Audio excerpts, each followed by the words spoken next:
Hi there guys, so I'm Julius coming at you with another deck list. This one that we're doing today is Swordsoul. If you like the content, please like and subscribe. But anyway, let's get on to the deck list. So first there's 3 copies of Swordsoul Moye. When Moye is normal or special summoned, you special summon a tuner token. And then when Moye is used as material for a synchro summon, you can draw a card. Next is 3 copies of Taya.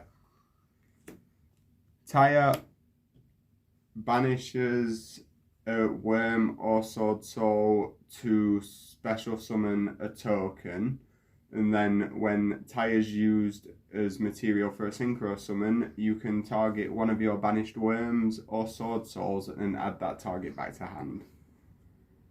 And then next is 3 copies of Strategist Yugioh.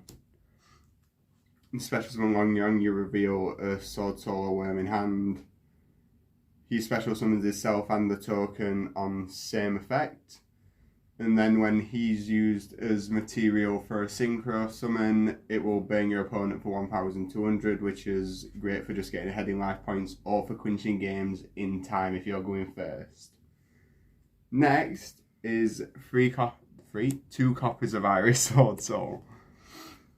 A lot of people seem to think that Iris is a brick. Personally, I don't, because of the amount of advantage you can actually gain from its effects.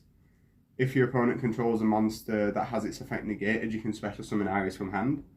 And then if your opponent special summons monsters, except during the battle step, depending on where they're special summoned from, you can get a multitude of effects. If it's from the hand, you can special summon a monster from the hand. If it's from the deck, you can draw 2 cards. And if it's monsters from the extra deck, you can target one of those special summon monsters and destroy it. Next is 2 copies of Incredible Ecclesia. Incredible Ecclesia can special summon itself if your opponent controls more monsters than you do. And then has a quick effect where it contributes itself to special summon a Swordsoul or Albaz from deck, but you're going to be targeting Swordsoul in this case. That's the Swordsoul part of the engine, and now onto the Tengi bit of the engine. So I run 2 copies of Ahada. All Tengis can special summon themselves if you don't control an effect monster. And then Ahada, you can banish from the graveyard, banish from your hand or graveyard to add a banished worm back to your hand, which is great for recurring your Swordsoul engine. Next is 2 copies of Ashuna, mainly used as a wall, but Ashuna, you can banish this from your hand or graveyard and special summon a Tengi from deck, and then it'll lock you into worms for the rest of the turn. 1 copy of Marupa. Marupa, if your opponent targets one of your non-effect monsters, you can negate the effect activation, destroy the card. 1 copy of Vishuddha. Vishuddha, you can banish that from hand or graveyard to target one of your opponent's monsters and bounce that back to hand. And then to finish off the Tengi lineup will be 2 copies of Shinata, which if one of your non-effect monsters is destroyed by battle or card effect, you can special summon one of those destroyed non-effect monsters back to the field. And for the hand traps and sly interaction in the monsters is 3 copies of Ash Blossom. We all know what Ash Blossom does. I'm not going to explain. And then, just because it works, is 1 copy of Gamma Seal. It's basically Lava Golem, but you just need you need your opponent to have 1 monster on their side at field.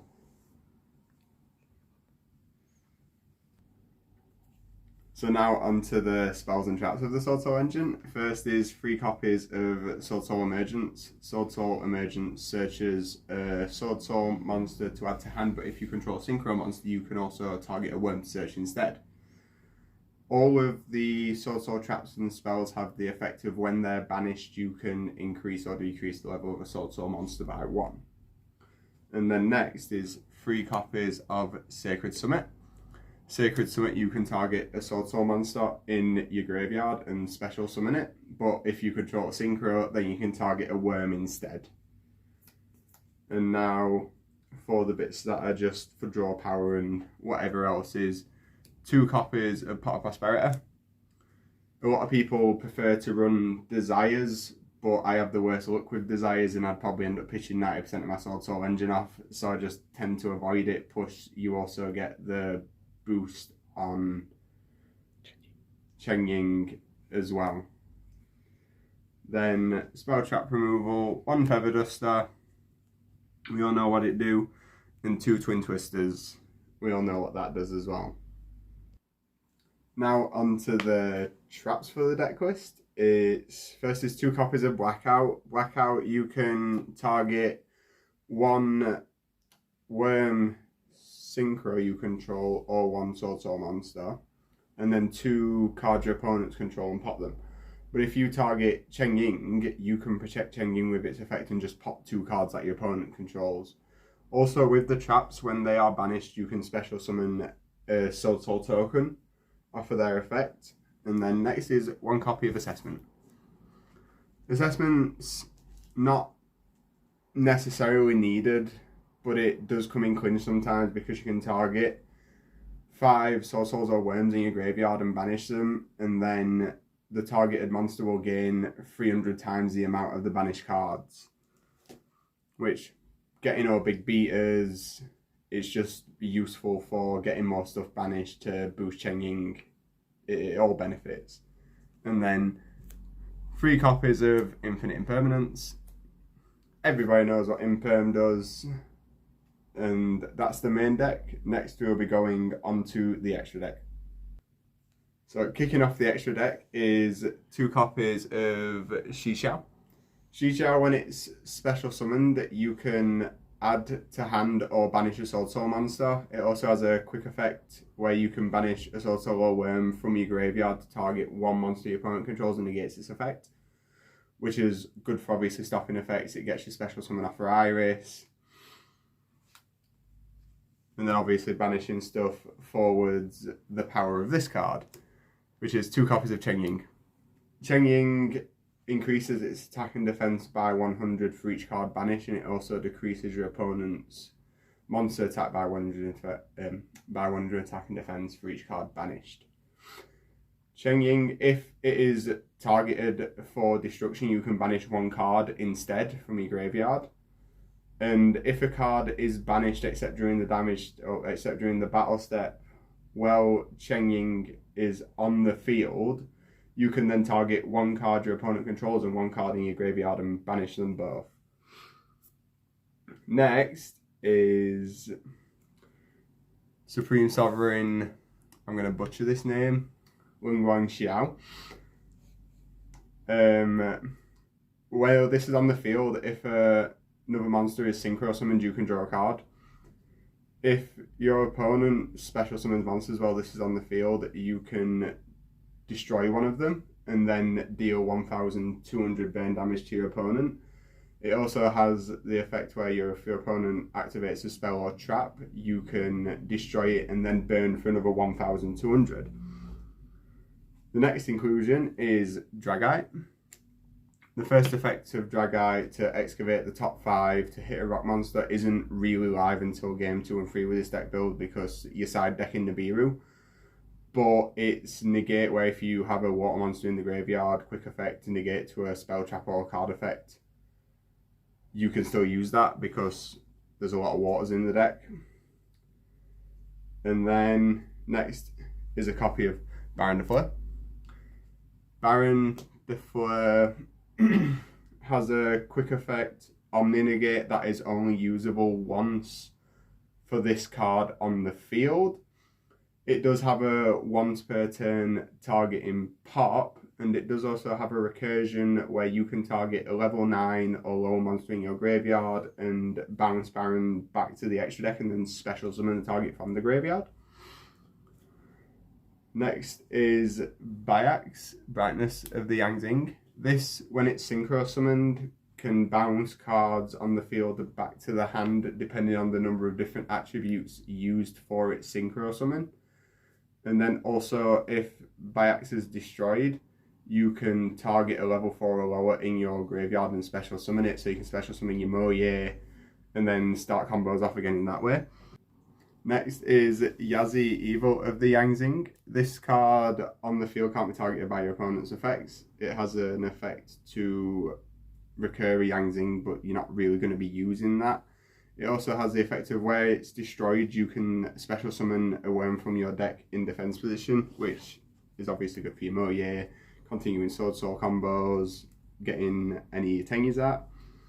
Now, next for the Link lineup is 2 Monk of the Tengy's, just so you can use some of the Tengy's in your hand. The Nightmare Phoenix for spell trap destruction.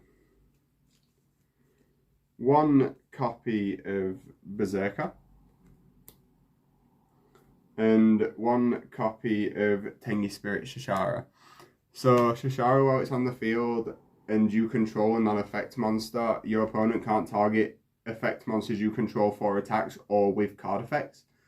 And also, when your opponent summons a monster on a quick effect, it's not even when you summon a monster, actually, it's just a 1 per turn quick effect, you can target a monster your opponent controls and then special summon a token that is level 4 with the same attack and defense as that. And then the last one, just because it's useful, you can't be a Soldier of Chaos. Obviously, it can't be destroyed by card effect if it's summoned with level 7 or higher, and then it has its 3 effects depending on which one you want to choose when it destroys a monster by battle. It can attack twice in the next battle phase. It either gains 1,500 attack permanently, or you can banish a card your opponent controls. And finally, to finish up, is the side deck. First is 3 copies of Nibiru. I don't tend to main deck this because the main aim with Swordsoul is you want to go first, so there's not too many implications to having it in your main deck if you're going first. The same with Evenly Matched.